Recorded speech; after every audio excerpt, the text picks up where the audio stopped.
শহরের সবচেয়ে জাঁকজমকপূর্ণ পাঁচতারা হোটেলের ঝলমলে লবিতে এক সাধারণ পোশাক পরা বৃদ্ধের প্রবেশ সবাইকে হতবাক করেছিল।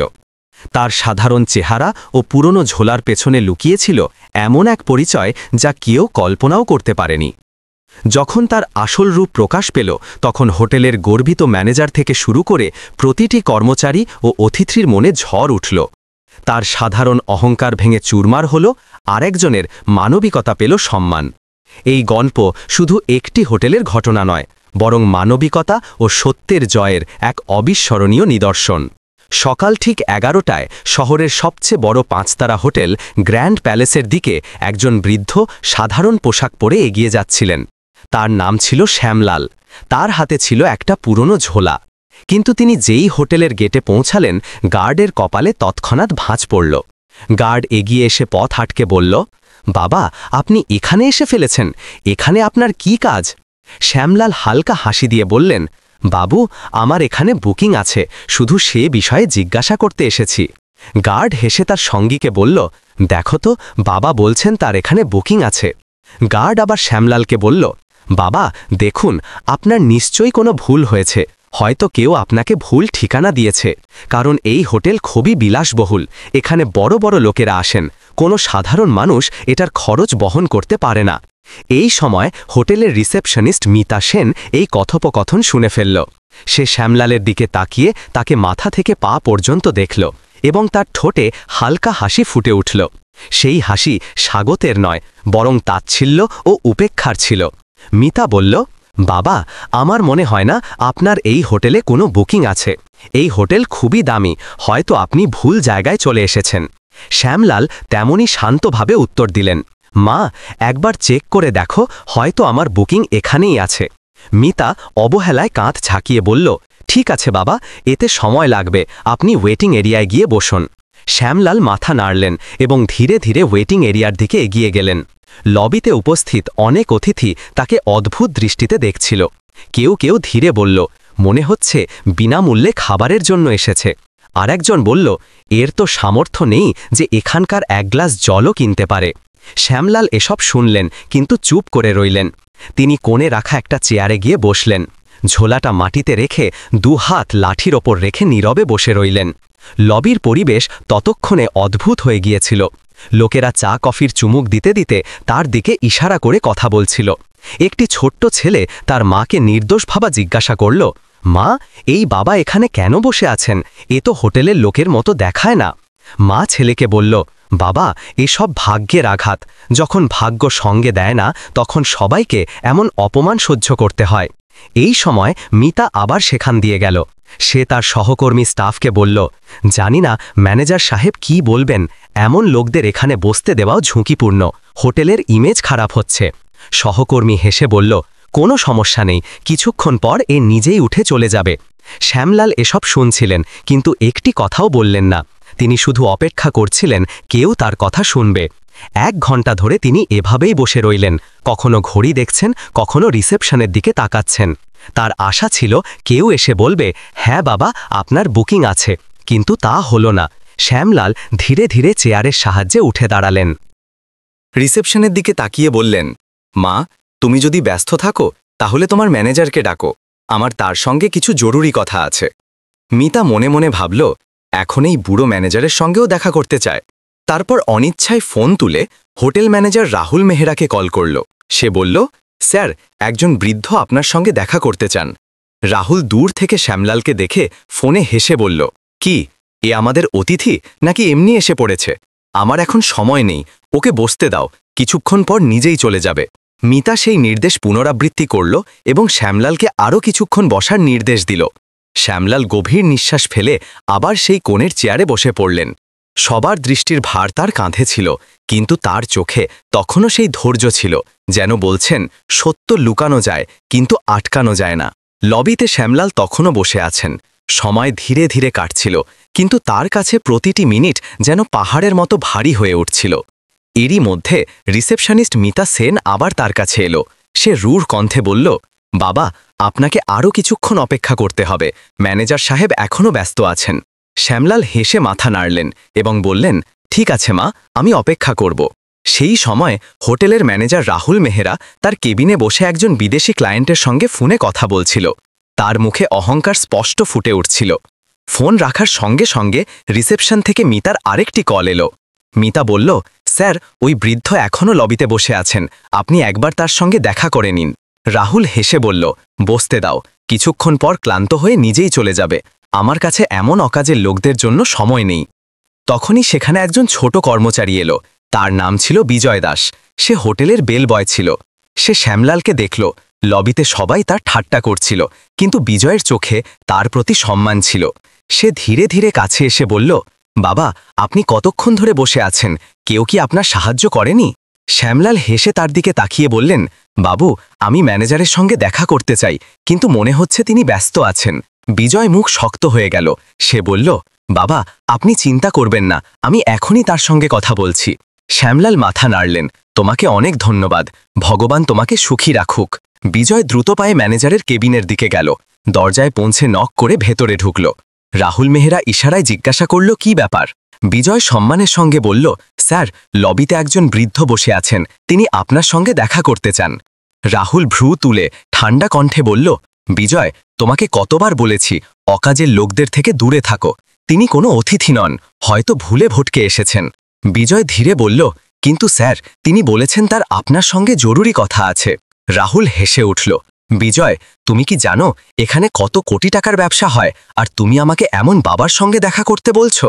বিজয় চুপ করে রইল, কিন্তু ভেতরে দুঃখ পেল। সে ভাবল, কিভাবে একজন মানুষকে তার চেহারা দেখে প্রত্যাখ্যান করা যায়। বড় পদে বসে কি মানবিকতা ভুলে যাওয়া উচিত? রাহুল কঠোর কণ্ঠে বলল, বিজয়, তুমি তোমার কাজ করো, এই বিষয় তোমার হাতের বাইরে। বিজয় মাথা নত করে বেরিয়ে এলো। লবিতে ফিরে সে শ্যামলালের দিকে তাকাল। তার চোখে তখনও ধৈর্য ছিল। বিজয় তার কাছে বসে বলল, বাবা, আমি চেষ্টা করেছি, কিন্তু ম্যানেজার সাহেব এখন দেখা করতে চান না। শ্যামলাল হেসে তার কাঁধে হাত রেখে বললেন, কোনো ব্যাপার নেই বাবু, তুমি চেষ্টা করেছ, এটাই আমার জন্য যথেষ্ট। বিজয়ের চোখ ভরে এলো। তাকে মনে হলো এই বৃদ্ধ কোনো সাধারণ মানুষ নন, তার সরলতার মধ্যে এক অদ্ভুত শক্তি লুকিয়েছিল। লবির পরিবেশ তখন আরও ভারী হয়ে গিয়েছিল। মানুষের তাচ্ছিল্য ও হাসি, শ্যামলালের নীরবতা আর বিজয়ের অস্থিরতা মিলে এক অদ্ভুত চিত্র তৈরি করছিল। প্রায় 1 ঘন্টা কেটে গেল। শ্যামলাল তখনও সেই চেয়ারে বসেছিলেন। তিনি ধীরে চোখ বন্ধ করলেন এবং ভাবলেন, ধৈর্য ধরাই আসল শক্তি। কিন্তু এখন সময় এসেছে সত্য প্রকাশের। হোটেলের ঘড়িতে বাজল 12:30। শ্যামলাল আর চুপচাপ বসে থাকতে পারলেন না। তিনি ধীরে ধীরে লাঠি তুললেন, ঝোলাটা কাঁধে ঝুলিয়ে রিসেপশনের দিকে এগিয়ে গেলেন। লবিতে বসা অনেকে আবার তাচ্ছিল্য করল, দেখো দেখো, বাবা এখন ম্যানেজারের সঙ্গে লড়তে যাচ্ছেন। রিসেপশনে দাঁড়িয়ে থাকা মিতা সেন তাকে আসতে দেখে বিরক্ত হয়ে বলল, বাবা, আপনাকে তো বলেছি অপেক্ষা করতে, ম্যানেজার এখনও ব্যস্ত আছেন।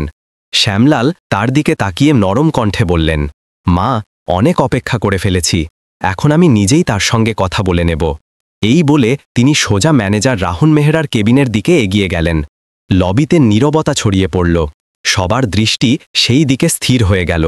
সবাই দেখতে চাইছিল এর পর কি হয়। শ্যামলাল যেই কেবিনের দরজা খুললেন, রাহুল তার ঘূর্ণায়মান চেয়ারে অহংকারের সঙ্গে বসেছিল। সে ভ্রু তুলে বলল, হ্যাঁ বাবা, বলুন, এত হইচই কেন করছেন? আপনার কি কাজ? শ্যামলাল ধীরে ধীরে ঝোলা খুললেন এবং তার মধ্যে থেকে একটা খাম বের করলেন। সেটা এগিয়ে দিয়ে বললেন, এটা আমার বুকিং এবং হোটেল সম্পর্কিত কিছু তথ্য, দয়া করে একবার দেখে নিন। রাহুল হেসে খামটা হাতে নিল, কিন্তু খোলার আগেই টেবিলে ছুঁড়ে ফেলল। তার হাসিতে অহংকার স্পষ্ট ছিল। সে বলল, বাবা, যখন কারো পকেটে টাকা থাকে না, তখন বুকিংয়ের মতো বড় বড় কথা বলা একেবারে বৃথা। আমি আপনার মতো লোকদের চেহারা দেখেই বুঝে যাই আপনার কাছে কিচ্ছু নেই। এই হোটেল আপনার সাধ্যের বাইরে, আপনি এখান থেকে চলে যান, এটাই ভালো। শ্যামলাল তার চোখের দিকে তাকিয়ে গম্ভীর কণ্ঠে বললেন, বাবু, না দেখে কিভাবে ঠিক করলেন? এই কাগজগুলো একবার দেখে নিন। সত্য প্রায়ই তেমন হয় না যেমনটা দেখায়। রাহুল চেয়ারে হেলান দিয়ে জোরে হেসে বলল, বাবা, আমার কোনো কাগজ দেখার দরকার নেই। আমি বছরের পর বছর ধরে এই হোটেল চালাচ্ছি। মানুষের চেহারা দেখেই বুঝে যাই কার কতটা সাধ্য। আপনার চেহারা বলছে আপনার কাছে কিচ্ছু নেই। এটা শুনে লবিতে বসা কিছু অতিথি হাসতে লাগল। শ্যামলাল গভীর নিঃশ্বাস ফেললেন। খামটা টেবিলে রেখে শান্ত কণ্ঠে বললেন, ঠিক আছে, যখন তোমার বিশ্বাস নেই তখন আমি চলে যাচ্ছি, কিন্তু মনে রেখো তুমি আজ যা করেছ তার ফল তোমাকে ভোগ করতে হবে। এই বলে তিনি দরজার দিকে পা বাড়ালেন। পেছনে বসা অতিথিরা ফিসফিস করে বলল, বাহ, ম্যানেজার ঠিক করেছে, এমন লোকদের এখানেই শিক্ষা পাওয়া উচিত। শ্যামলাল হোটেল থেকে বেরিয়ে গেলেন। তার ধীর পদক্ষেপ আর কোমরের ঝোঁক পুরো স্টাফের মধ্যে এক অদ্ভুত নীরবতা ফেলে গেল। কিন্তু রাহুল তার চেয়ারে বসে হাসতে লাগল। তার মুখে গর্ব আর তাচ্ছিল্যের মিশ্রণ ছিল। এরই মধ্যে বেলবয় বিজয় দাস সেই খামের দিকে এগিয়ে গেল। সে ধীরে ধীরে সেটা তুলে নিয়ে চুপচাপ সার্ভার কম্পিউটারের দিকে গেল। কম্পিউটার স্ক্রিনে লগ ইন করে ফাইল খুলতে শুরু করল। খামে লেখা তথ্যের ভিত্তিতে সে হোটেলের পুরনো রেকর্ড খুঁজল। কিছুক্ষণের মধ্যে তার চোখ বিস্ফারিত হয়ে গেল। স্ক্রিনে যে তথ্য ছিল তা বিজয়কে হতবাক করে দিল। রেকর্ডে স্পষ্ট লেখা ছিল শ্যামলাল হোটেলের 65% শেয়ার হোল্ডার এবং প্রতিষ্ঠাতা সদস্য। বিজয়ের শ্বাস দ্রুত হয়ে গেল। সে তৎক্ষণাৎ প্রিন্টার থেকে রিপোর্ট বের করল। কাগজ হাতে নিয়ে সে দৌড়ে ম্যানেজারের কেবিনে পৌঁছাল। ভেতরে রাহুল তখনও এক ক্লায়েন্টের সঙ্গে ফোনে কথা বলছিল। বিজয় ধীরে বলল, স্যার, এই রিপোর্টটা দেখুন, এই বৃদ্ধই এখানে এসেছিলেন, তিনি আমাদের হোটেলের আসল মালিক। রাহুল ফোন রেখে বিজয়ের দিকে তাকিয়ে ভ্রু তুলল।